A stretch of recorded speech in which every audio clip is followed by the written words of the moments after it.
자, 프린트백 12쪽입니다. 위에 연표에서 중세 유럽에서 근대로 넘어가는 과정을 가볍게 쓱 살펴봤습니다. 굳이 언급 안 했다면 이 시민혁명 우리가 다룰 주제인데 대표적으로 17세기에 먼저 나타난 영국혁명, 그리고 미국의 독립혁명, 프랑스 혁명 등이 있다. 이렇게까지 언급을 해주면 더 좋았겠다 라는 생각이 들었습니다. 자, 과학혁명부터 보도록 하죠. 어떻게 과학이 급속도로 발전했는가? 16에서 17세기 정도에 대략 발달해왔다라는 겁니다. 자, 중세에서 근대로 넘어가면서 우주와 자연에 대한 이해 방식이 다소 변화하게 됩니다. 그 변화, 그래서 과학이 발달하게 될 수 있었던 배경, 이런 것들을 정리를 해보죠. 자, 중세에는 이 우주와 자연을 어떻게 바라봤느냐? 신께서 다 뜻하신 거야. 신의 섭리이고 신께서 만드신 다 이유가 있어. 그러니까 우린 따르면 돼. 그대로 받아들이면 돼. 라고 생각을 했던 겁니다. 어렵지 않죠? 자, 그런데 이런 중세의 자연에 대한 이해 방식이 변화하게 된다. 왜? 인간의 이성이 발달하게 되고요. 과학적, 합리적 사고가 더욱 증진됩니다. 자, 이성의 발달이라고 하는 것. 왜? 르네상스라고 하는 현상이 있었고요. 인간에 대한 관찰을 통해서 어떤 결론을 도출하는 이런 모습들이 나타난다라는 것이지. 과학적, 합리적 사고가 발생한다. 어떤 일이 일어났기 때문에 어떤 결과가 났어. 인과적인 이유 파악 이런 것들도 점점 더 확산된다라는 것이죠. 그래서 근대 사회의 이런 자연을 이해하는 방식의 특징은 뭐냐? 실험이라든지 증명을 통해서 특정한 법칙을 발견하는 것이다. A라면 B이다 라고 하는 이런 법칙들을 발견하는 것이고요. 이런 사고방식이 뒤에 이렇게 경험론과 합리론이라는 형태로 또 나올 겁니다. 근대에는 그대로 그냥 있는 그대로 받아들이는 것이 아니라 이것이 왜 그런지 의심하고 확인하는 이런 모습들이 계속 나타난다라는 거지. 자, 그래서 보통 이제 과학의 발전이라는 부분 다룰 텐데 대표적인 과학자들과 그 업적을 비교해서 봐야 됩니다. 출제가 많이 되는 편은 아니지만 출제가 되면 지역적인 개인에 대한 개별적 사실들이 선지 나오기 때문에 좀 명확하게 봐야 한다. 자, 4명의 과학자가 나와 있습니다. 첫 번째 코페르니쿠스부터 케플러까지 나와 있네요. 우선 시기 구분부터 하자면 이 코페르니쿠스는 16세기고요. 나머지 케플러와 뉴턴은 17세기에 주로 활동했다라고 보시면 되겠습니다. 자, 코페르니쿠스부터 보죠. 코페르니쿠스 유일하게 16세기입니다. 자, 이 인물은 천체에 관하여 라는 책을 썼다. 이 정도 기억하시면 됩니다. 이 내용이 뭐냐? 천체가 회전을 하는데 그 회전의 주체는 지구가 직접 돈다라는 것이지. 바로 지동설을 주장합니다. 기존의 학설은 뭐였냐면 프톨레마이오스라고 하는 인물이 주장한 천동설이었죠. 천동설. 하늘이 움직인다라는 거야. 지구는 가만히 있고 하늘이 움직여. 그러니까 태양도 우리 주변을 돌고 달도 우리 주변을 도는 거야. 우리가 중심이야. 그 얘기였는데 이것을 반박하는 것이죠. 이제 땅이 움직인다. 하늘은 가만히 있고 땅이 움직이는 것이다. 지구가 움직이는 것이다 라는 거야. 자, 그 뒤에 이 코페르니쿠스의 주장을 뒷받침하는 여러 증명들이 나타납니다. 자, 첫 번째 케플러는요. 일단 이 지구 우주의 태양을 중심으로 한 이 회전 운동이 타원형 궤도로 회전을 한다라는 것을 확인을 했습니다. 타원형 궤도 케플러이고요. 그다음 갈릴레오 갈릴레이는 요 키워드 잘 기억해야 됩니다. 망원경을 제작해서 천체를 관측하였다. 자, 그래서 이 지동설을 보완한다라고 보시면 돼요. 지동설을 입증하는데 보완하는, 빨간색은 좀 그렇고, 지동설 보완.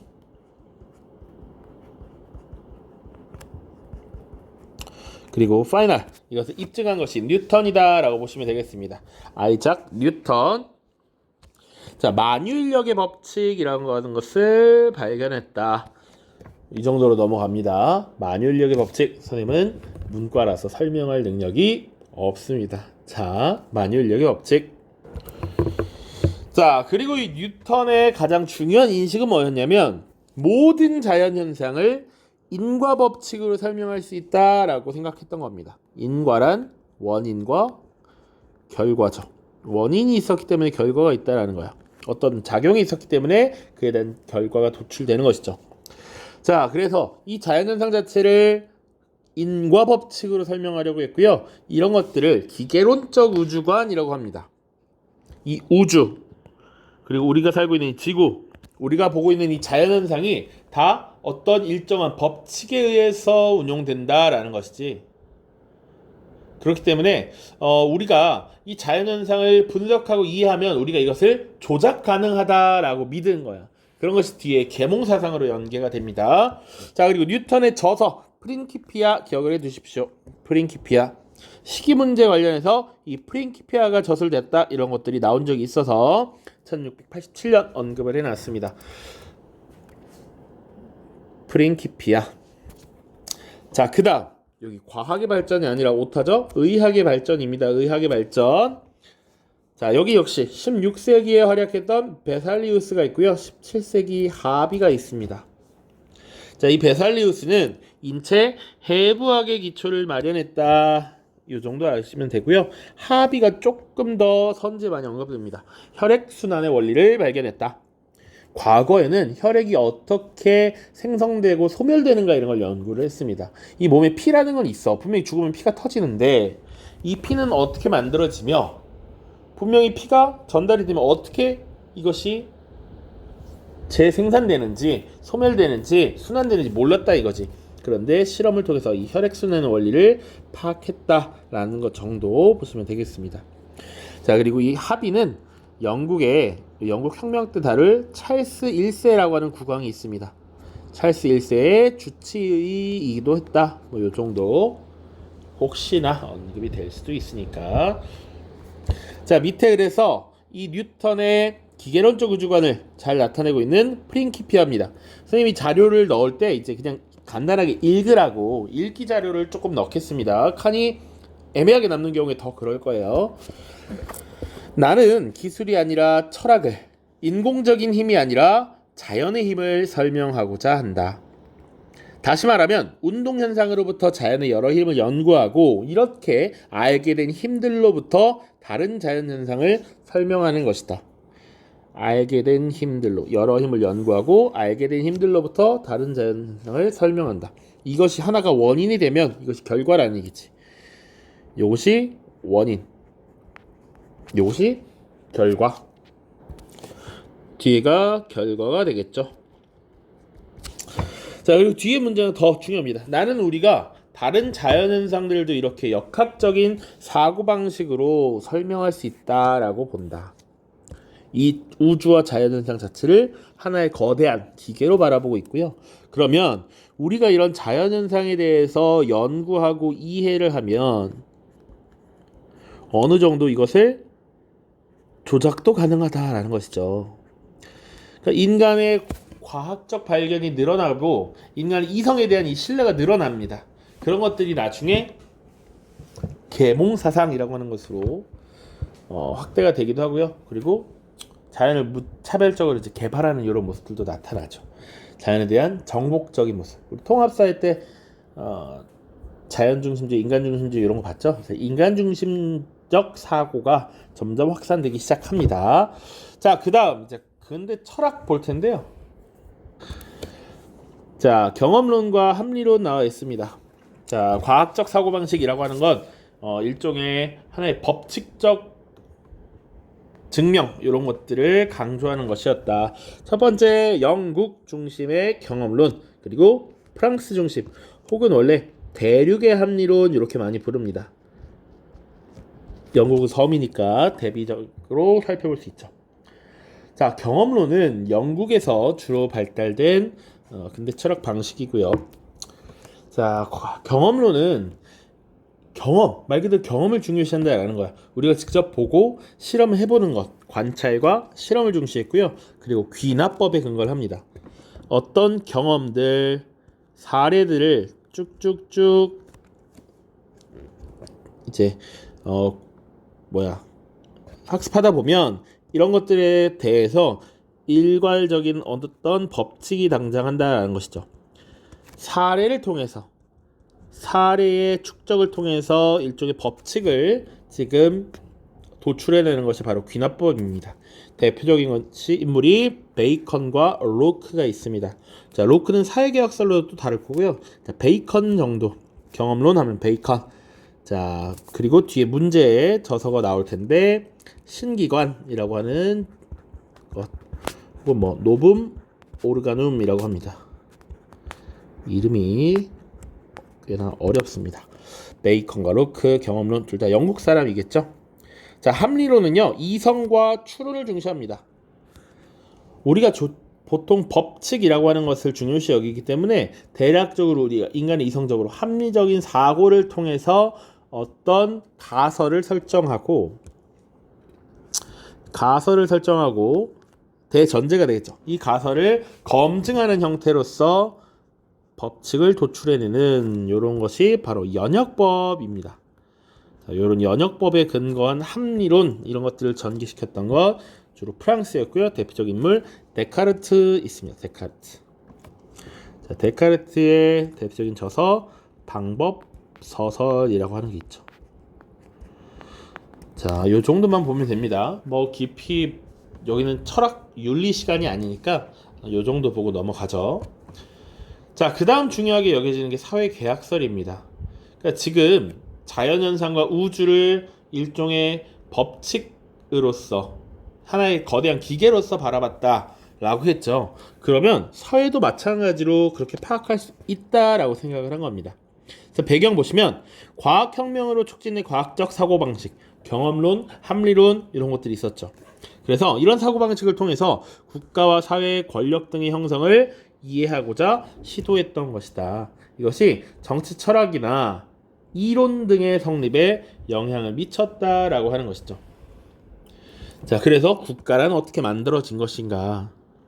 국가의 성립, 사회의 성립, 그리고 누군가 왕권, 이런 권력의 형성, 이런 것들도 일종의 법칙을 따를 것이다 라고 하는 사고가 확산되었다라는 겁니다.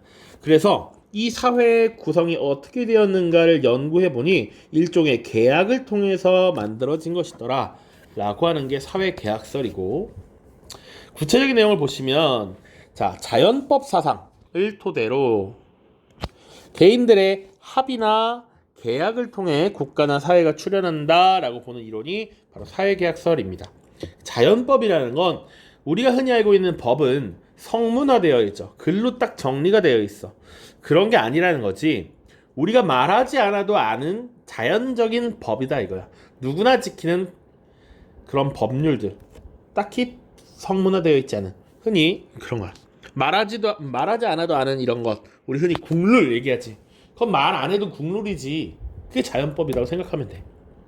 자, 그래서 사회가 만들어진 것은 이런 자연법 사상에 기반해서 만들어진 것이다. 대표적인 사상가들이 홉스, 로크, 루소가 있는데요. 홉스부터 보도록 하죠.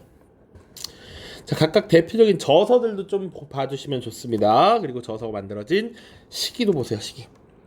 홉스의 리바이어던입니다. 리바이어던의 그 그림은 다들 본 적이 있을 겁니다. 수많은 사람들로, 자그마한 사람들 수백 수천 개로 구성된 하나의 거대한 괴물 같은 군주가 그려져 있는 그림인데, 홉스는 그래서 뭐라고 주장했냐면 인간을 그냥 그대로 두면 되게 혼란스럽다라는 거야.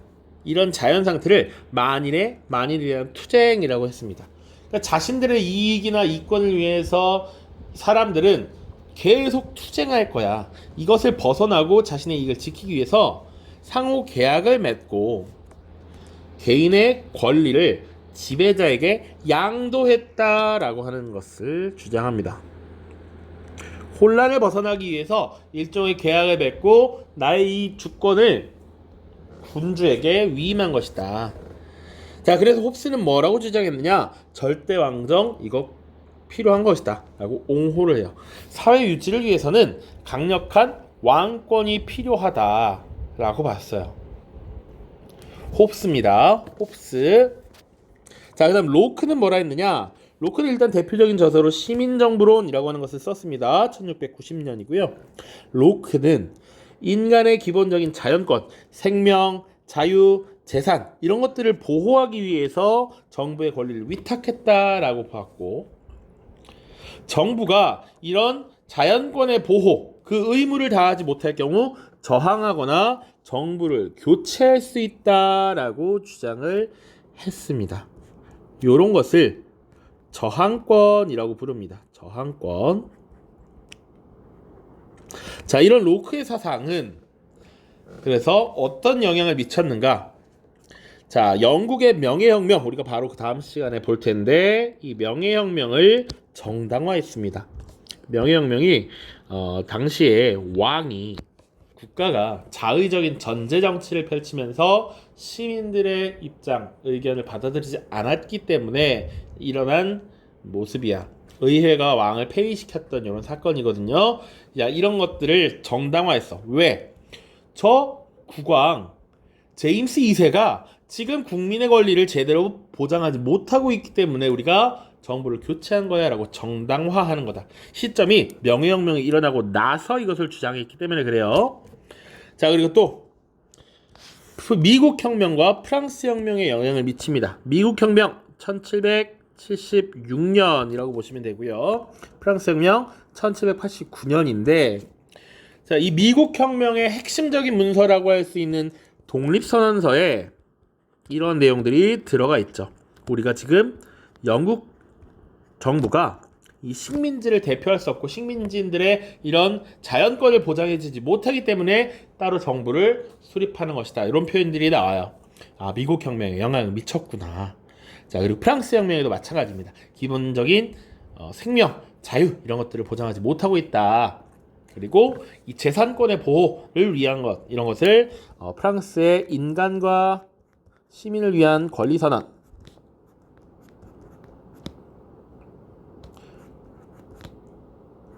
인간과 시민을 위한 권리선언. 자, 보통 줄여서 인권선언이라고 합니다. 자, 아무튼 요 문서들에 보면 로크의 이런 사상들이 잘 녹아나 있다라는 것을 알 수 있어요.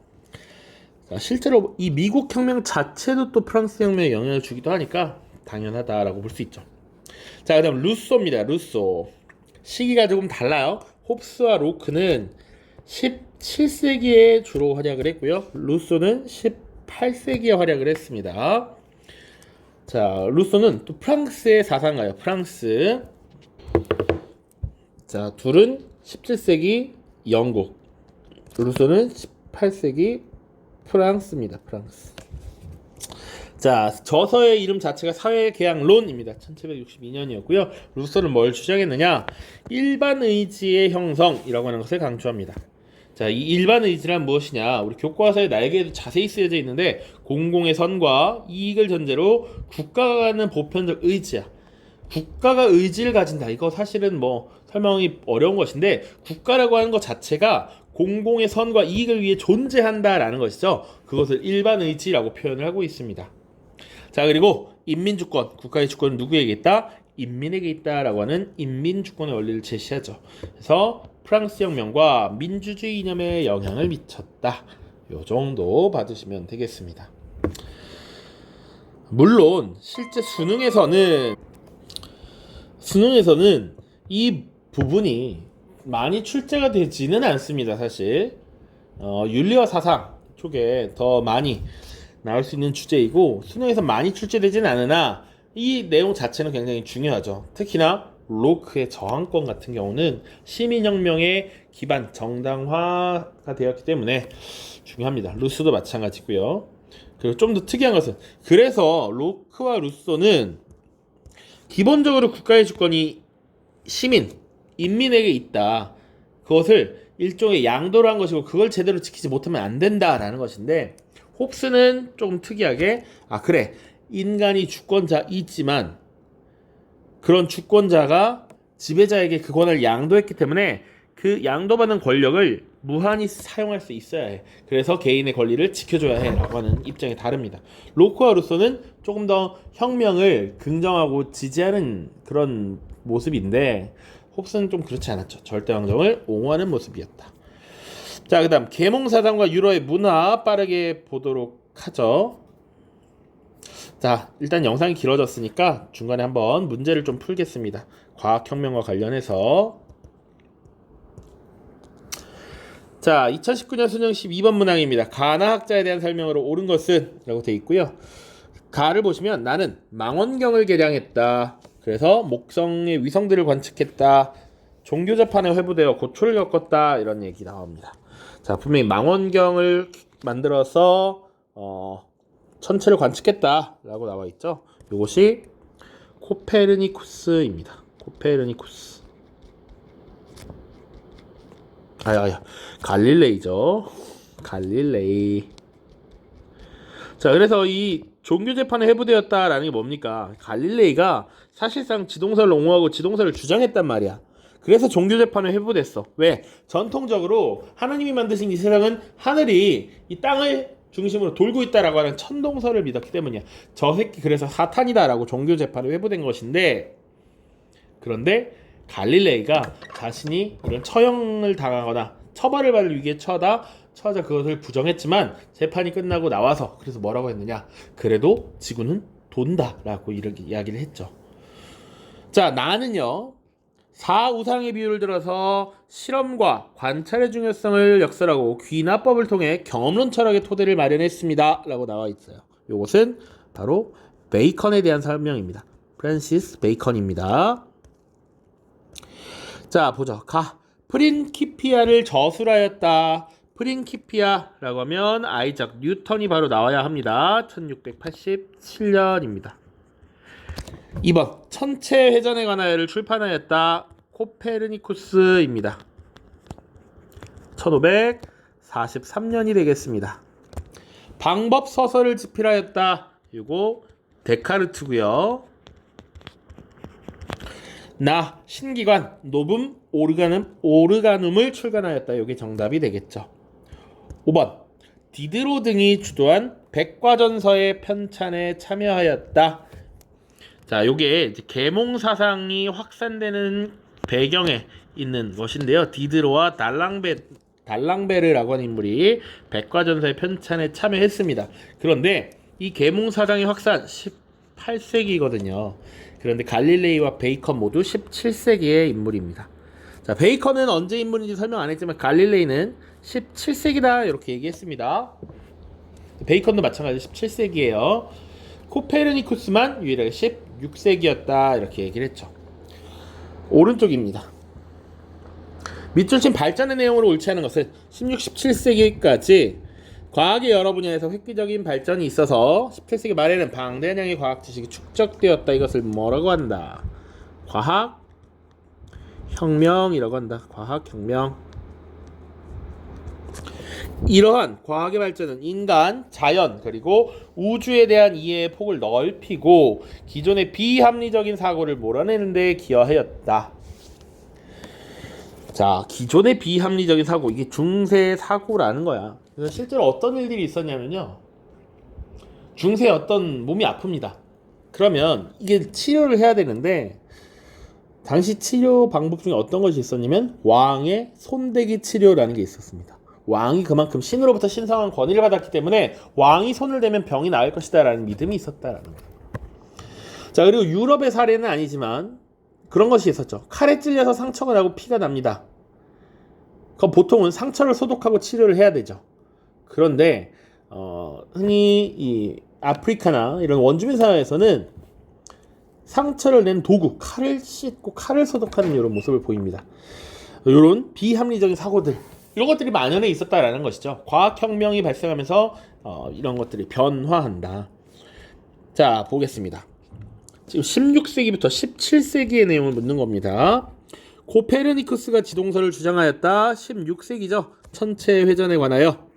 하비가 혈액순환의 원리를 발견하였다. 17세기였습니다. 다윈이 종의 기원에서 진화론을 설명하였다. 이거 얘기했나요? 안 했습니다. 19세기까지 가야 됩니다.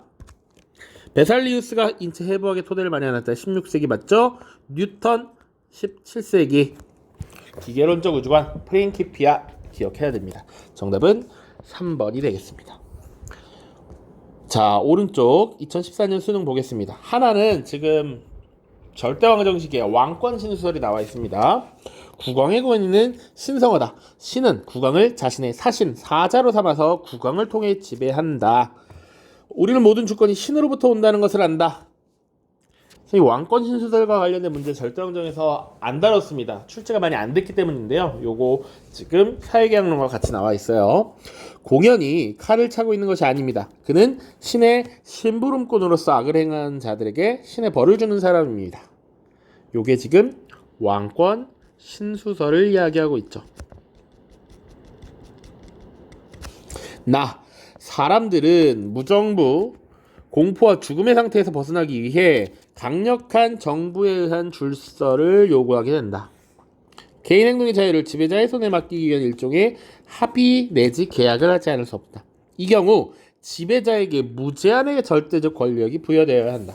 그렇지 않으면 질서를 유지할 수 없으며 사회는 또다시 만인에 대한 투쟁인 자연 상태로 돌아가기 때문이다. 이게 사회 계약설이죠. 그 중에서도 지금 누군가 어때? 절대적 권력을 부여해야 한다. 만인에 대한 투쟁. 영국의 서상가 홉스죠. 홉스. 자, 설명 봅시다. 1번. 청교도 혁명의 사상적 기반이 되었다. 자, 청교도 혁명은 일종의 시민혁명의 하나였는데 왕권 신수설에 저항한 것이죠. 청교도 혁명은 왕권 신수설을 주장했던, 그리고 전제 정치를 강화하려 했던 제임스 1세와 찰스 1세에 대한 저항이야. 그러니까 이 청교도 혁명은 왕권 신수설의 사상적 기반이 아니라 왕권 신수설에 대한 저항이 되겠습니다. 2번. 로크와 루소에 의해 계승 발전되었다. 나가 되면 맞는 설명이겠죠. 3번. 권리청원의 승인에 귀하였다. 권리청원이라고 하는 문서 영국 혁명에서 다룰 텐데 1628년에 만들어진 문서입니다. 자, 그리고 홉스는, 자, 그런데 이 홉스의 사회개혁설 리바이어던이라는 책은 1651년에 쓰여집니다. 승인에 기여한 것이 아니고 권리청원이 먼저 등장했고 그 다음 리바이어던이 나왔죠. 그리고 이 문제는 권리청원이라고 하는 것 자체가 왕권의 자의적인 권력 행사를 방지하려는 문서였습니다. 일종의 청원의 형태로 등장했지만 왕, 네 맘대로 세금 걷으면 안 되고, 왕, 법적인 제도, 절차에 따르지 않는 인신의 구속은 안 돼, 이런 것들을 정해놓은 것이었기 때문에 사실은 아예 내용이 동떨어지는 것이죠. 자, 영국 제임스 1세의 지지를 받은 것은 가가 되겠죠. 왕권 신수설이고요. 정답은 5번. 절대왕정을 지지했다라는 겁니다. 왕권 신수설, 왕에게 절대적인 권력을 부여하는 것, 당연히 절대왕정 지지했을 것이고요. 사회계약서를 주장한 인물 중에서 홉스는 이 자연 상태를 극복하기 위해서는 절대적인 권력을 군주에게 부여해야 된다라고 여기서 자료에서 이미 이야기를 하고 있죠. 자, 다음 보겠습니다. 다음은 계몽사상이니까요. 일단 여기서 영상 멈추고 다음 영상에서 만나도록 하겠습니다. 안녕.